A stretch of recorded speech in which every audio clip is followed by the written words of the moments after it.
I say this all the time, and I'm going to keep saying it.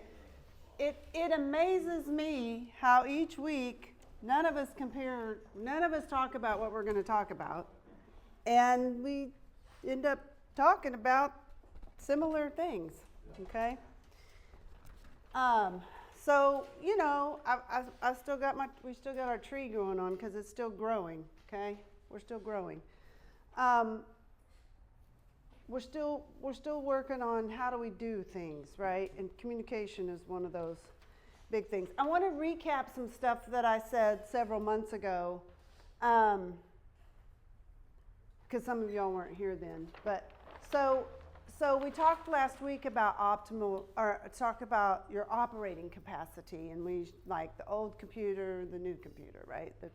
The old Corvette and the new Corvette, right? So how do we? Oh. I told y'all I was going to ask you what you listened to this week. Anybody listen to a podcast or an audio book? Jonathan, what was yours about? Myron Golden. Love that he was guy. Talking about that wealth is spiritual or something like that. Yeah. And then Eric sent me another video about how working hard only makes you stronger, and focusing on your mouth and what comes out of it, and how to communicate is what will take you to the next level and build you success. Yes. What did you listen to? Right now, I'm in between two. I'm finishing Atomic Habits, but it was kind of dense, so I switched it also with the Unemployed Millionaire. Unemployment. So you're working on books. Audio books? Yeah, audiobook. I mean, yes. Yeah. I like both, but right now I'm being right? focusing on something, right? Self-development books. Right? And it doesn't necessarily have to be about your job. It can be about things that you're interested in, right? That can help you, or people that you're interested in. All right. So a couple of months ago, right? So how do we up our operating capacity? How do we go from the 1 gigabyte of RAM to the gazillion gigabytes of RAM that we've got now in these MacBooks, right? So a couple of months ago, I talked about finding the magic that you seek, right? The magic you seek is in the work that you're not doing. But how do you make yourself do the work that you're not doing? Is you start collaborating with your brain, right? So what I went over is there's some questions. Is making money difficult? Is working out or eating healthy difficult? Is creating a new habit difficult? Is learning new information or skills difficult? Well, if you answered yes to all those, then you need to start working on collaborating with your brain to say, it's not difficult, it just requires some effort, right? Requiring effort and something being difficult are not necessarily the same thing, but we, in our brains, think effort means difficult, right? Not the same thing. So what does collaboration mean? What is collaboration? The action of working with someone or something to produce or create something, okay? So you got to collaborate with your brain to produce a different result than the one that you've been doing, right? 4 things that our brain will do for us. It very specifically does the things that it thinks that you want. Like Polly's, and you're talking about your attitude. Negativity, positivity. If you're always negative, everything that happens to you in your life is going to be negative because your brain thinks that's what you want. Right? It firmly believes whatever you tell it, which is a good thing and a bad thing, right? The yin and the yang. It's hardwired to move us towards pleasure and away from pain, which is why we think effort means difficult, because it takes us on the path of least resistance, right? But because you've told it all these negative things, oh, well, these are the things that you're telling me all the time, so if something is opposite of that, it must be bad for us, which, i.e., painful, okay? It also, our feelings come down to 2 things. The pictures you make in your mind and the words that you say to yourself, okay? This is from a TED Talk by Marissa Peer. So if you want to listen to that TED Talk, and if y'all like quick stuff, just get on the TED Talk YouTube channel. You will get so much benefit, and most of them are only 15 to 18 minutes. Like most of us can listen to that on the way to work. Boom, 2 of them a day. Like there's so much amazing content on TED Talks about everything in the world. Our mind loves what is familiar. Well, if you're always telling yourself all the negative things, like Polly says, that's familiar, so that's what we love. So anything outside of that is going to feel uncomfortable. It's going to feel like effort, i.e. pain, so we're going to move away from that, okay? So in order to get your operating capacity up, right, we have to do some things. What is pain? Physical suffering or discomfort, careful effort, great care or trouble, right? Like take pains to do something. Pleasure, a feeling of happy satisfaction or enjoyment. When we say that some people enjoy negativity and enjoy being miserable, it's absolutely 100% true. It doesn't make them a bad person. It just means they've programmed their brain to enjoy that state of mind, right? Pleasure, pleasure is not in attaining the goal, it's in the striving, right? We have to change our thinking that we can only feel pleasure if we get this or if we get that. And because we don't feel a lot of pleasure in the striving and the suffering and the pain and the research and the learning, like we don't feel any pleasure in that, we think that the goal must not be worth it. And that, well, if it's this miserable, just trying to get there, I'm not going to be happy when I get that, so we stop. And we move away from that. All right, so that's just kind of a quick recap of something I did. All right, so, and then a few weeks ago I mentioned Einstein's quote, right? We cannot solve problems with the same thinking that created them. So, like I said, Polly, like you did like a 20-minute intro to what I was going to talk about today. Thank you, sir. Appreciate that. What's it called? A repitch? Right. I'm doing your repitch for you. All right. So if your negative thinking got you where you are today or in a situation, that thinking's not going to get you out of that situation, okay? We also talked a few months ago, and I love how these things came to me in pieces, and now I like I'm seeing a bigger picture from it all. So we learned about Price's Law. That Price's Law says that mediocrity scales exponentially, which means like 100 times 100, right? An exponent is like a multiplication of something. Excellence only scales incrementally, which is the addition sign. 100 plus 100, that's only 200. 100 times 100 is, when we add 2 zeros on there, is 10,000. Excellence, we're only at 200, okay? And Price's Law says that the square root of a domain produces 50% of the GDP of that, okay? So if we have 9 salesmen, the square root of that is 3. That means 3 of y'all will make 50% of the commissions. Already? 2880? So if you have 100, I wrote all the numbers down last time.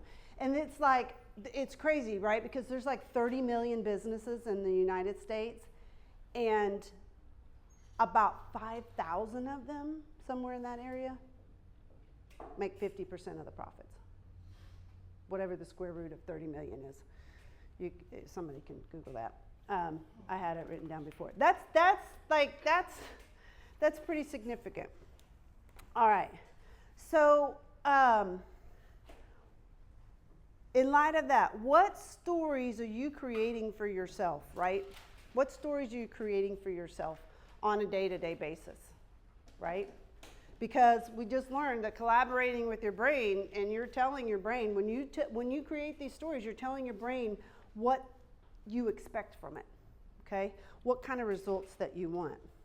So what we have to get to is our non-negotiables, okay? So you've got to learn what ways of thinking are keeping you from moving to that next level, right? Remember when I said yesterday, accurate, truthful self-assessment, when you've only 3x'd and you think that you've 10x'd, there's a problem. What did Eric say? When you think that you know everything, it's a pretty good sign that you don't. The more you listen to highly successful people, they, at some point when you listen to them multiple times, they will say, what I realized that I didn't know, that I know way less than that I know way less than there is to know, right? When they have an understanding, an accurate understanding of where their knowledge is. Listen to me. We, like Polly said, we're not up here for your entertainment. I'm not doing a song and dance, okay? Go to the theater, turn on Netflix for that. We're here to present information to you. Why do you think that I have this stuff? I didn't think of this all on my own. I'm out there seeking out information, ways to make me better, ways to make my brain work for me and not against me, ways to know how to handle, how to be a leader, how to coach people, how to present something in front of people, right? So always leveling up, non-negotiables. So I listened to a sermon that I had listened to a couple months ago, and I re-listened to it. And what he's saying is you have to separate to elevate. You have to separate from the old ways of thinking that only got you into mediocrity, right? You're not even in that 50%, in that square root of people who are being successful, right? You're in the mediocrity, right? There's a whole lot of people, where was it? Where did we put it? Anyway, it was 100 times 100. There's a whole lot of people in that group, and there's not very many people in the excellence group, okay? So how are you going to get yourself out of mediocrity, because there's a lot of crabs in that bucket? How are you going to get yourself from there to that other 50%, to the small group with the 50% of the pie, right? Separate to elevate. You've got to have non-negotiables. It is non-negotiable for me and Eric and now our son that on Sundays we go to the grocery store and we cook our food. My son now, he's on his journey, right, for the last little over a year now. Now he's out seeking his own nutritional information to match the goals that he wants to do. He's 16, y'all. Like, my God, do you know what? If I had this information that we're giving y'all when I was his age, y'all wouldn't even know me, because I had already been retired with a gazillion dollars in the bank and be on the island where I longed to go with a karaoke bar serving appetizers. Like, that's where I'd already be. Y'all wouldn't have ever even met me, you know, if I'd have known some of this stuff at y'all's age. Even if Eric and I had known some of this stuff when we started at 20 years ago, 21 years ago, right? So it's non-negotiable. He's like, Mom, this is what I want. Okay, fine, that's good, but you're getting in the kitchen. I'll go do all the shopping. You're coming in the kitchen. You're cooking your own food. You're going to learn how to take responsibility and accountability. If this is where you want to go and these are your goals, you have to be accountable to yourself to cook your own food, to clean up the dishes. It's not on me.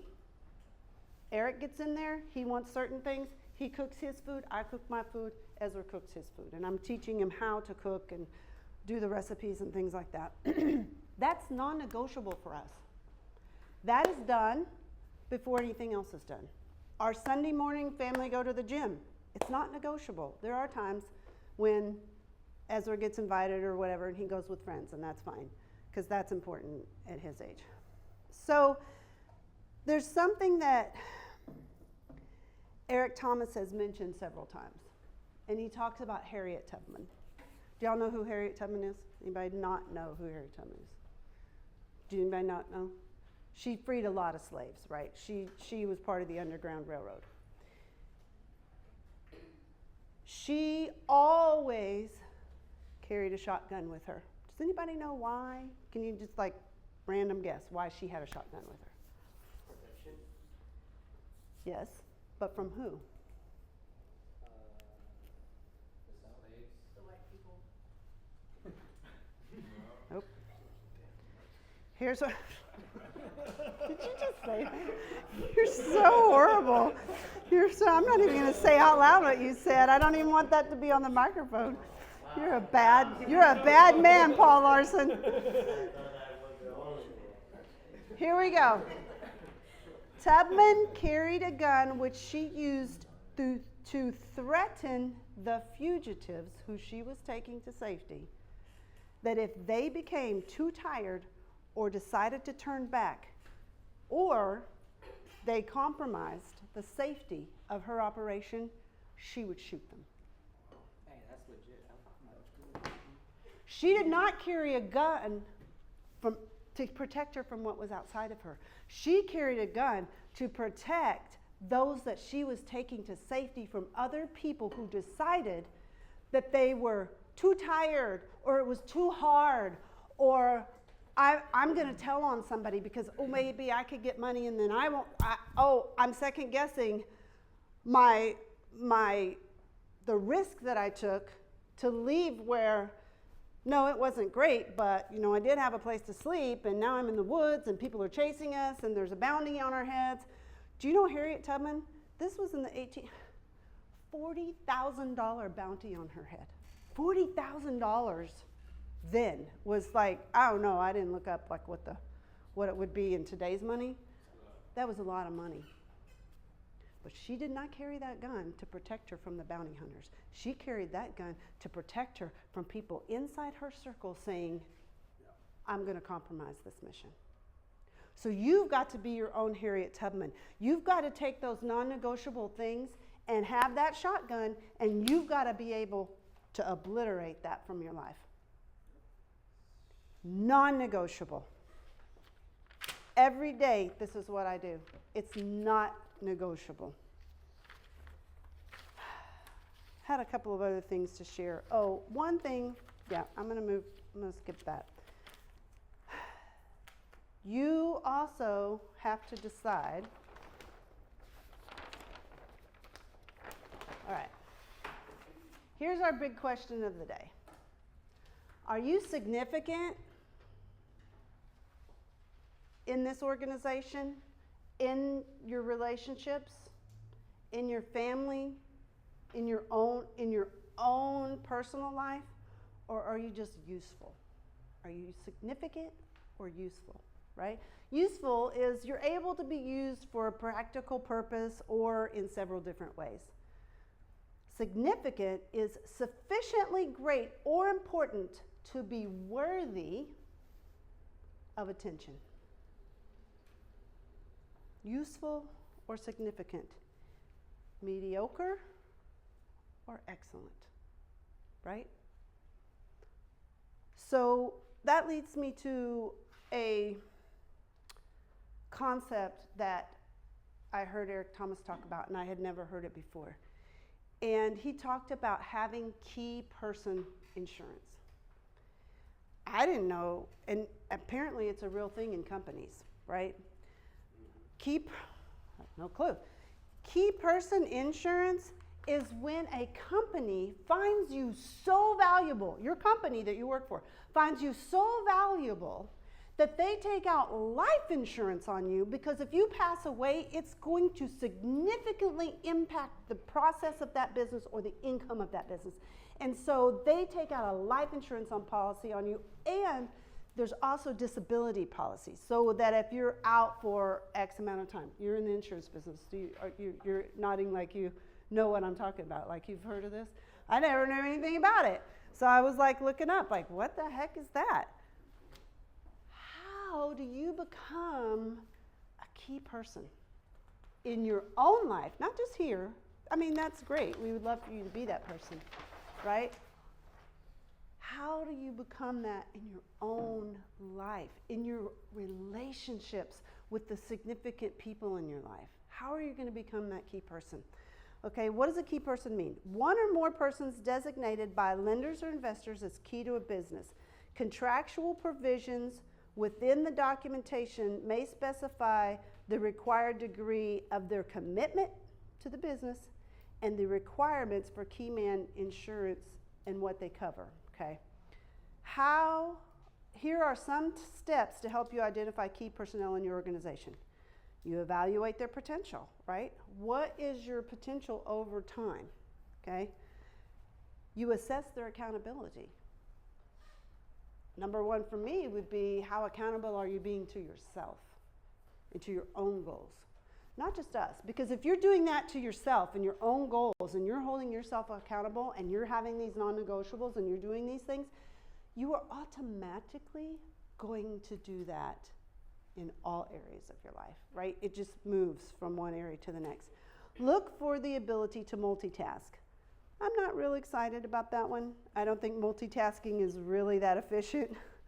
But we do have to have the ability to move from thing to thing and come back to the other thing if it's not completed. That is important. Find out if they take initiative, right? Do you say, oh, that's not my job to pick up the trash because we have porters? Or do you go, oh shoot, there's a piece of trash. Hey, I'm guilty of walking by a piece of trash and going, why hasn't somebody picked that up? I'm gonna leave it there and see if anybody else besides me cares enough about to pick up a piece of trash. When really, I should just be picking up the trash and hopefully someone sees me that, oh, I'm taking responsibility for this, right? I'm taking initiative. Do you have any leadership skills? Are you encouraging the people around you?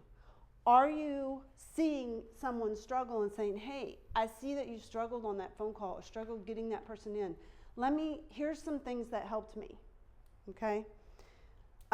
Excellent communication skills. And I think that this new implementation of the salesman confirming BDC appointments is going to help you with your communication skills. Because sometimes it is easier to create a little bit of rapport with the person when you're not face to face, and that might make you a little nervous. But on the phone, that we can sometimes feel a little bit less hindered. Your mental agility. How quickly can you take in information from the desk and pivot and go a different direction with your customer, right? And that works in your relationships too. You're in a conflict. What is your ability to take in information and active listening, like Polly talked about last week?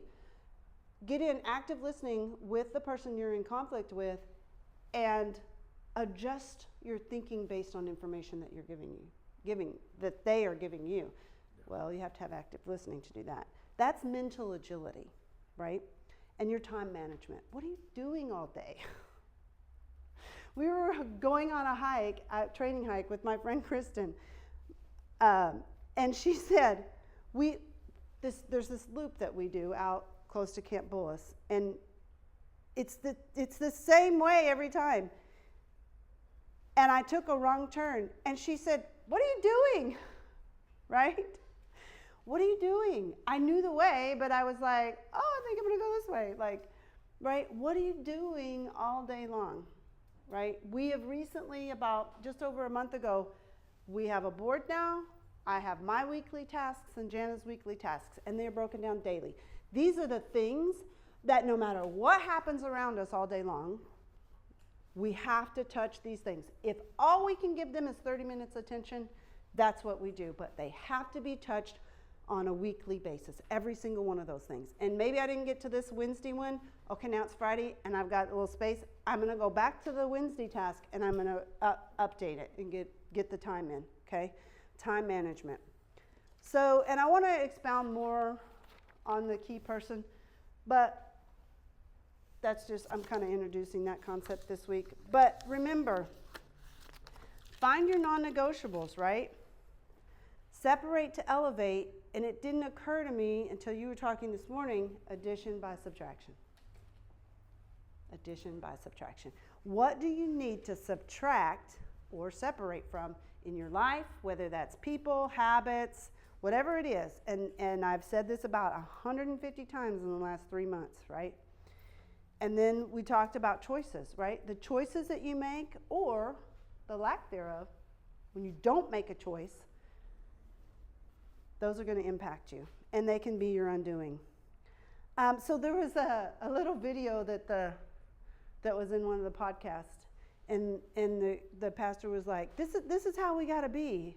This is how we got to be in our relationship with God and our marriage and things like that. It was two little dogs, looked like Pomeranians or something, and they had this stick that was probably this long, and they're tiny little dogs. They both had the stick in their mouth, and they were running at exact the same pace, like this, with that stick.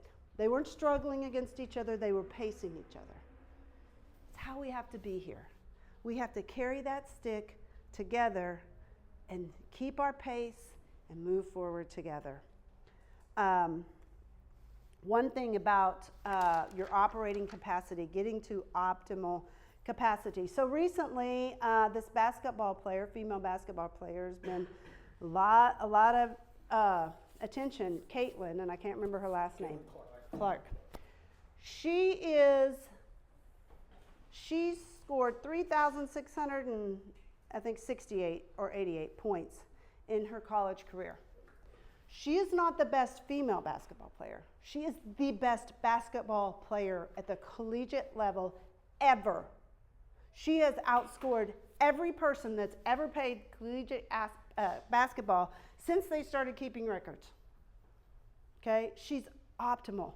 So what he was talking about is how there's this hubbub of there's other great female collegiate basketball players, right? Their estimated contracts, these two other basketball players that are the top other women, and they're of color. They're in the $1 million range, mid-millions. Hers is 3.6. And he's like, people want to see that, and then when they say, oh, that's racist. No. 300, best ever. Women, men, doesn't matter. Optimal performance got her that. Optimal performance. So we've got to figure out how to get our operating capacity to our optimal performance so that we can get those things that other people aren't going to get because they're not willing to have a list of non-negotiables and carry their own shotgun. All right? So let's go.